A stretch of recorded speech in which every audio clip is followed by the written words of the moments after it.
Awesome. We will go ahead and get started now.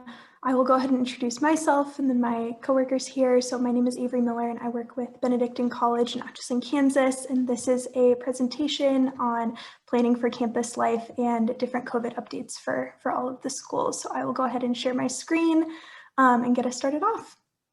Okay, so hello everyone. My name is Marilina Matt. I'm Associate Dean of Admission at Catholic University in Washington, D.C.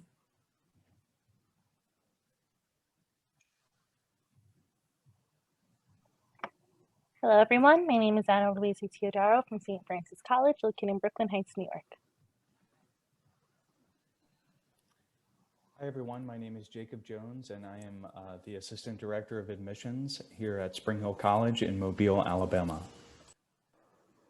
Hi, everybody. My name is Ryan Concrete, and I'm the Director of Admissions at the University of St. Thomas in Houston, Texas. Hello, my name is Corinne Dillman. I am an admissions counselor at Viterbo University in La Crosse, Wisconsin. Wonderful. Thank you all so much for joining us, and we will go ahead and get started with the presentation.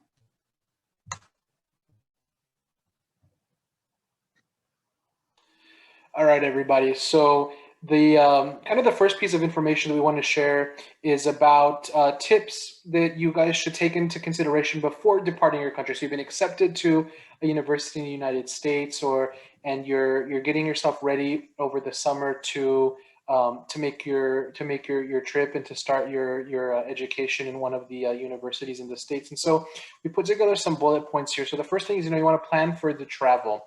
Kind of ask yourself and consider, will you be traveling alone? Are you going to be coming with your family? That's important to keep in mind.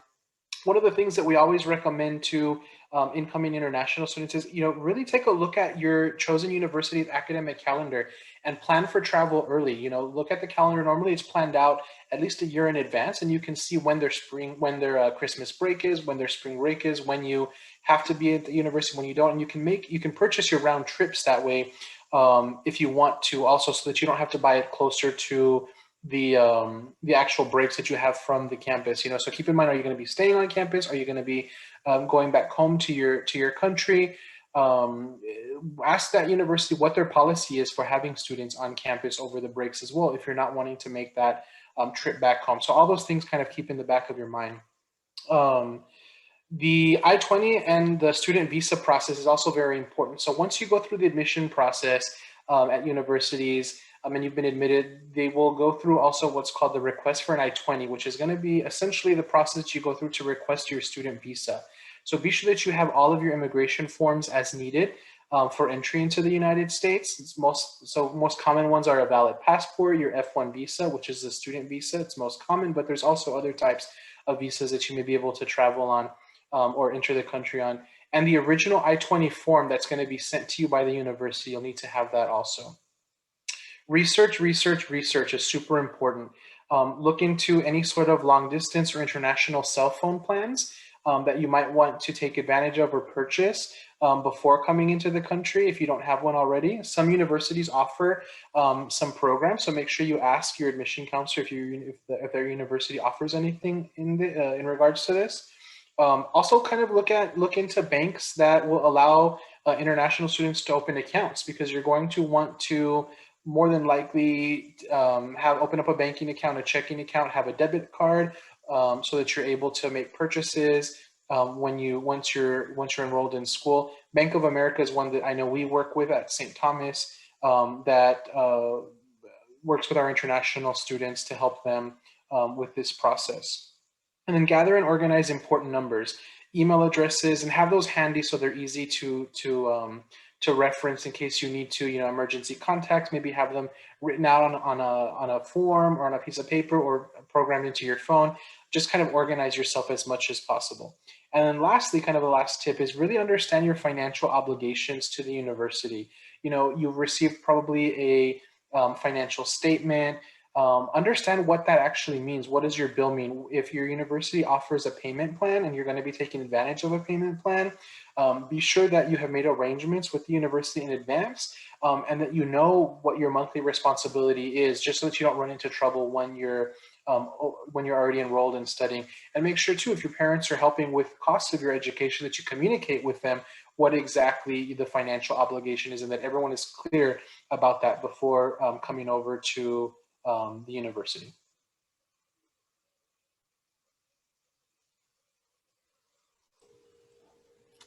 Those are all good tips. And so you might be wondering about what things you need to take. And so I'm sure you probably, if you are thinking about leaving the country to come to the US, then you are thinking about all those things that you would like to pack and trying to fit them all into your suitcase.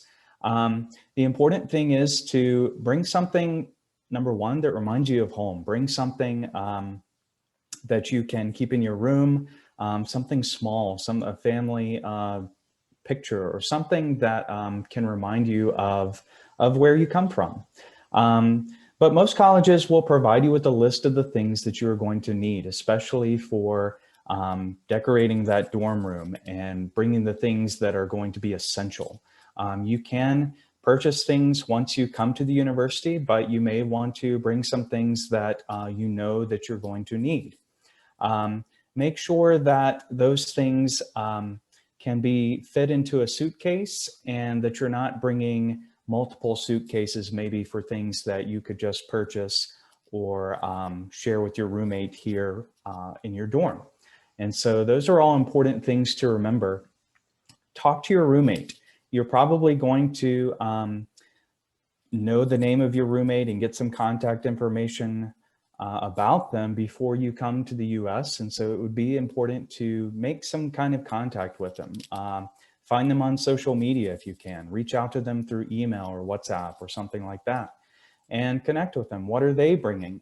Is there something that you can share?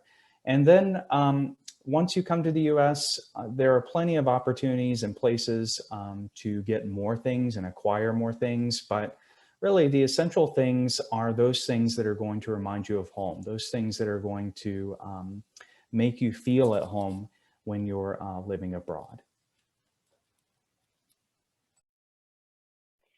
And then once you're here and you're taking courses, we do have to take in consideration the academic adjustment. If you're coming in as a transfer student, you kind of have a little bit of a feel of what college is like and what courses are kind of composed of. If you're coming in as a freshman student, this is your very first time in college, the shift from high school into university can be a little bit stark.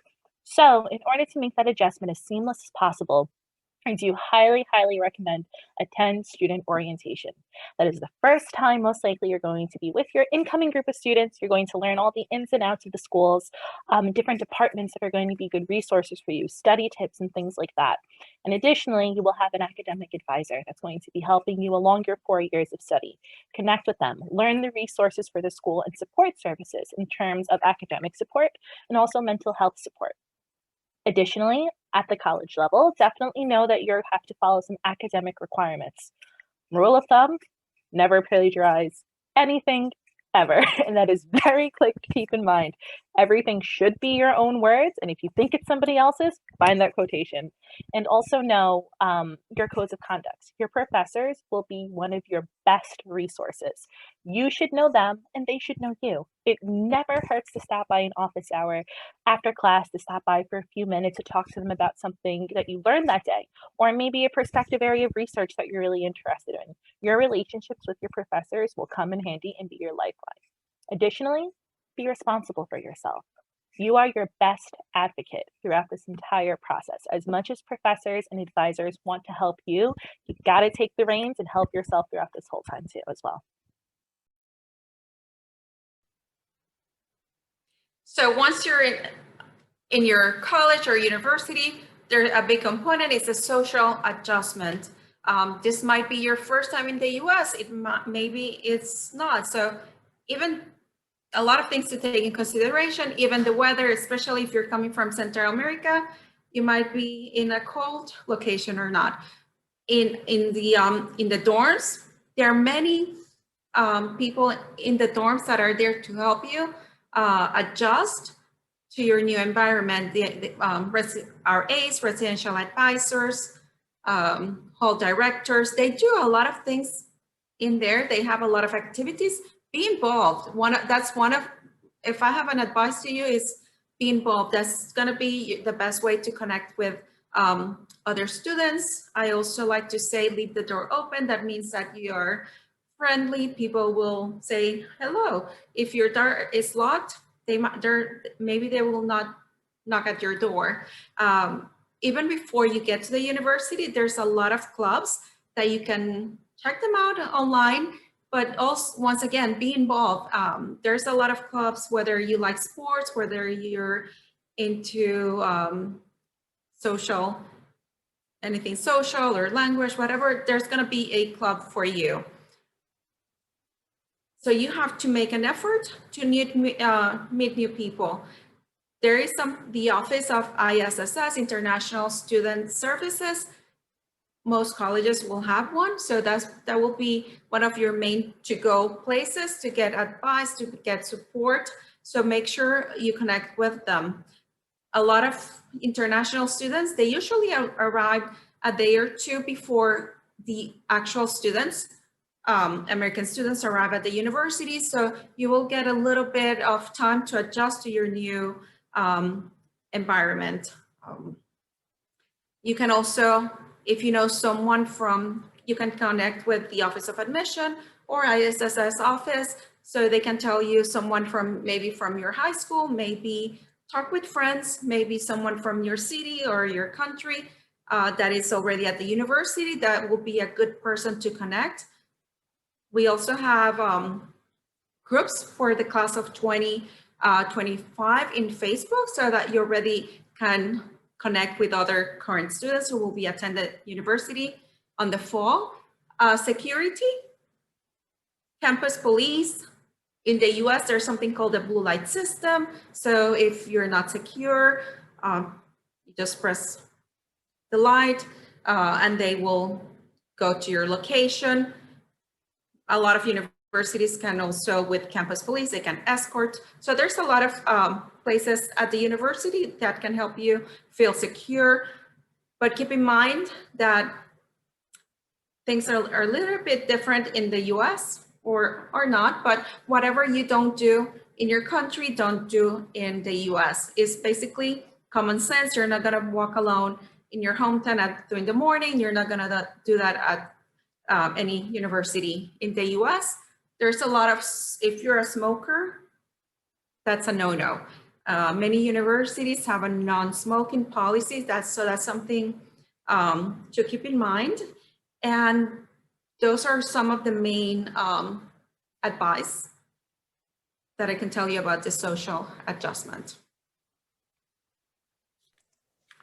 So we also think it's super important to stay healthy in order to be successful and enjoy your time in college. It's a great idea to begin taking vitamins before you leave. That may seem like a silly or obvious advice, but it's really important. You'll be exposed to new germs, new food, and potentially a new weather climate, also new sleeping patterns, maybe a different time zone. Your body will need the help, so you'll thank yourself if you start taking new vitamins in advance. Make sure you learn about the health services on your new campus. Almost every campus will have something similar to a doctor's office or clinic where you can potentially get over-the-counter medicine, have routine checkups. Also find out in your community where the health services are, such as a hospital or a clinic near you. In order to stay healthy, we encourage you to stay active. So participate in some form of activity. You can join a fitness class. Most universities will have a rec center that's free to use. Fitness classes with other students was a great way to meet people, intramurals, or even just exploring your new surroundings outside. I live in Wisconsin and it's super cold, but there still are ways to stay active in the winter and enjoy your time. We also think it's super important to prioritize your mental health. Know yourself and know your limits, both mentally and physically. Being in a new area or being far from home can be stressful. So locate and learn about the counseling services on your campus. This is a great way to adjust to your new home.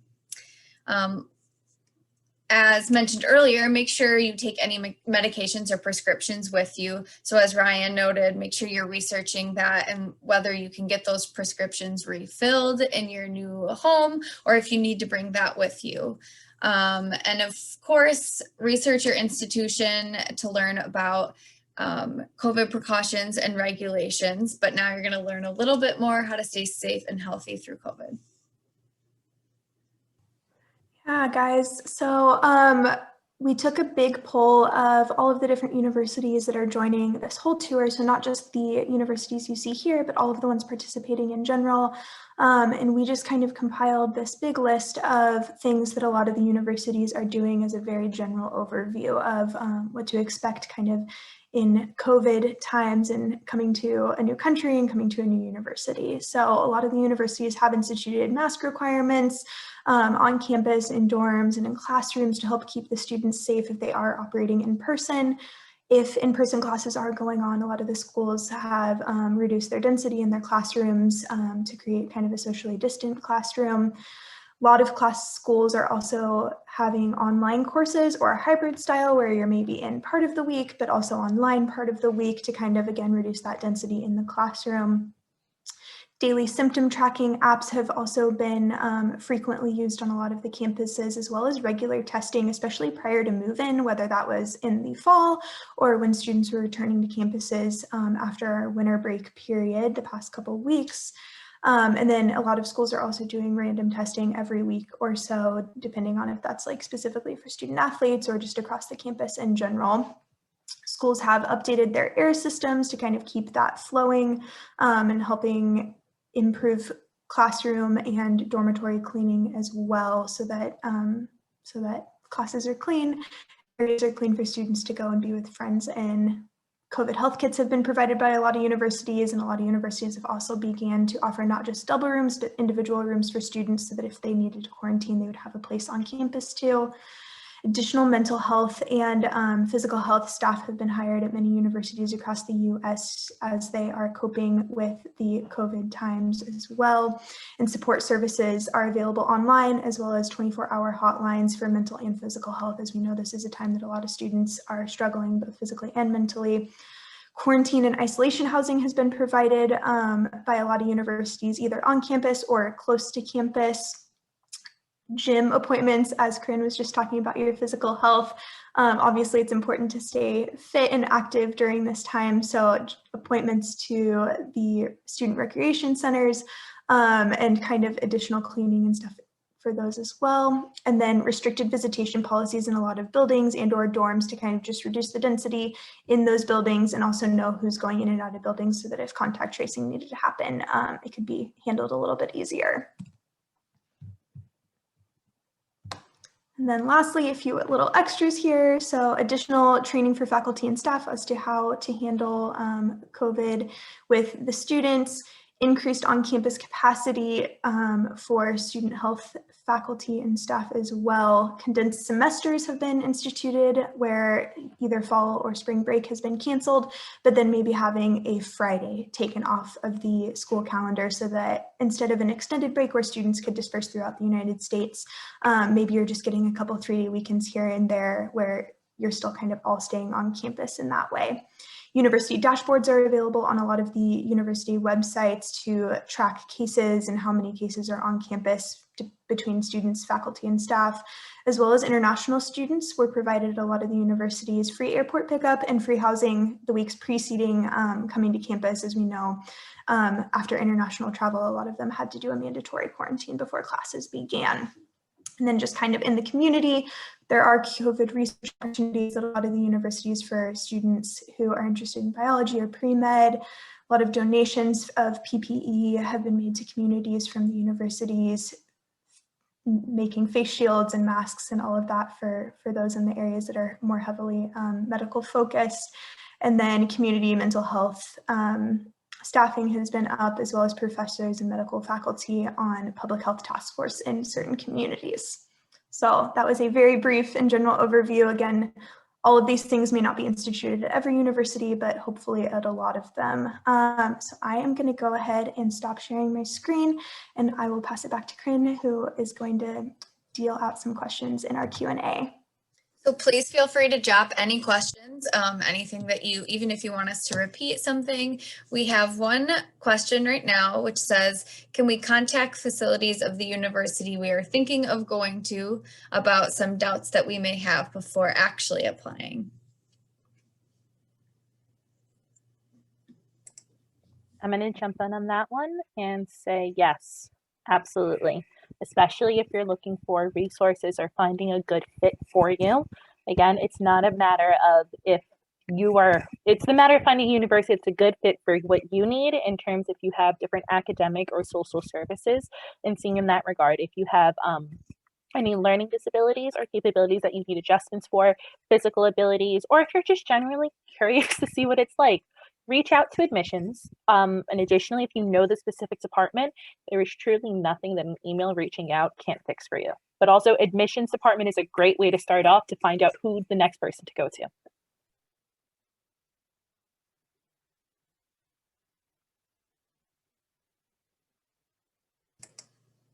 That is our only question so far. So if anyone has more questions, please drop them in.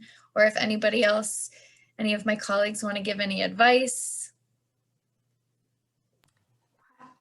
Go ahead, Marilena. I just want to add that it's very easy to know who your admission counselor is because probably you're already in the mailing list of the university that you're thinking perhaps of applying. And schools have a directory, so check it out. You can find a lot of information online. Some smaller schools are going to be, point of contact, of course, your admission counselor. So that will be the person who will tell you who is in business, who is in disability and support services, everyone. And a lot of the schools, since we cannot go visit you, we're having many info sessions. Sometimes it's by the faculty of the Spanish department or English or whatever major it is. So that's a good way to get to know people from different departments at the university. So check online the admission pages for the universities that you're thinking of applying to find out more information. Yeah, and I was just going to add to that by saying too, especially for students who are maybe interested in a few different areas, it's easy for us to help connect you to certain faculty or staff in different areas at each of our universities, that if you're trying to make up your mind about what you're wanting to study and want to know specifically about certain different programs, we can help you connect on a Zoom or an email chain with some of those faculty. So maybe you can, help get your mindset and make your decision about what you want to study a little bit easier and earlier too. Though I also know at a lot of the universities, you don't necessarily have to come in knowing what you're studying. At Benedictine College, you don't. And I'm sure a lot of these universities too, coming in undecided is also absolutely okay. Yeah, one of the recommendations that I can give, and I think my other colleagues on here can agree, some of the best conversations that I think we have with international students, and then especially y'all's families too, because it's a very important decision, is, sitting down and taking some time to write down like all of the questions that you might have, whether it's, some of the administrative things that have to do with, the visa process, really understanding all the nuances of that, campus life. Sit down, take some time to write that all out. And I can't emphasize enough the importance of, reach out to your admission counselor and say, hey, like, do you have, an evening that maybe we can sit down and do a Zoom call or WhatsApp or FaceTime or whatever it might be with me and my family, and just kind of go over all that just to make sure that you have a really good, solid understanding of all of the requirements and all of the what you're going to need in order to be coming over to the United States. Okay, we have another question. Do you know what next semester will look like regarding COVID? If not, do you have any idea when you might know? And I'm going to add in, if we have no idea, what do you think it might look like, or what is your college planning? At least for us, we have no idea what's going to happen in the fall, but with the vaccination in the US, I know we're a little bit more ahead in that respect in Central America, but it gives me hope that most classes will be online or some type of hybrid type of learning. Right now, we invited everyone on campus, so we do have students. In the fall, we only invited freshmen, some international students, but right now we invited everyone from freshmen to seniors. But keep in mind that most schools have to go by what their local government is. So we have to go by the CDC guidelines. University of St. Thomas in Texas, they have to go to do what they're doing in Texas. So it's going to depend state by state. I'll say Viterbo is a pretty small school, so we are able to have students back on campus even this semester for classes online or for classes on campus. Students are able to live in the dorm still, and students are allowed to participate and attend sporting events still. I think what you're going to see is many universities are probably going to adopt some sort of a flexibility type model for students that may not be comfortable being on campus. There'll be some virtual options.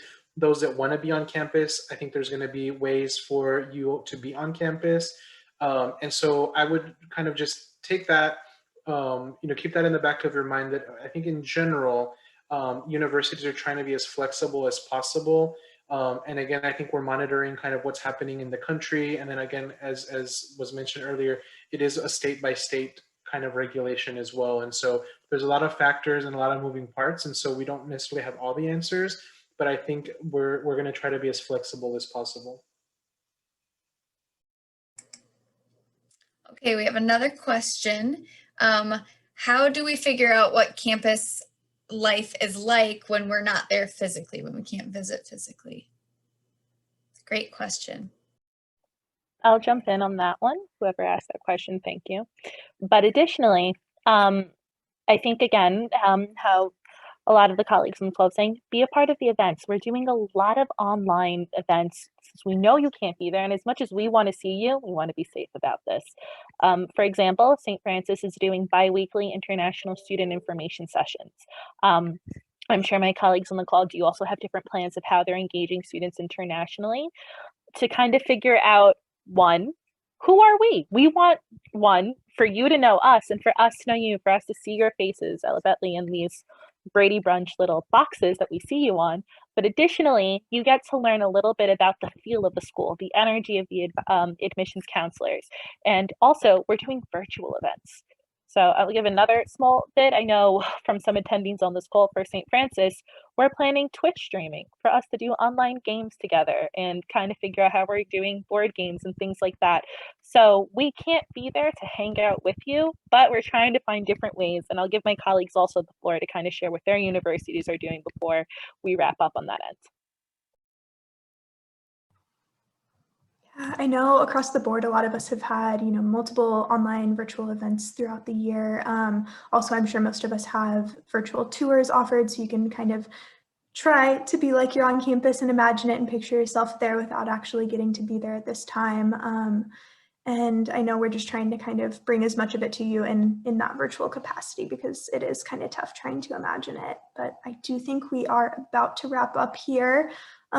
So I will go ahead and say, thank you so much for everybody who joined us tonight. We were all very, very grateful to get to have you join us and get to have you be here on our Latin America tour. So thank you, everybody, and we hope to see you at some of the following events for CCAA.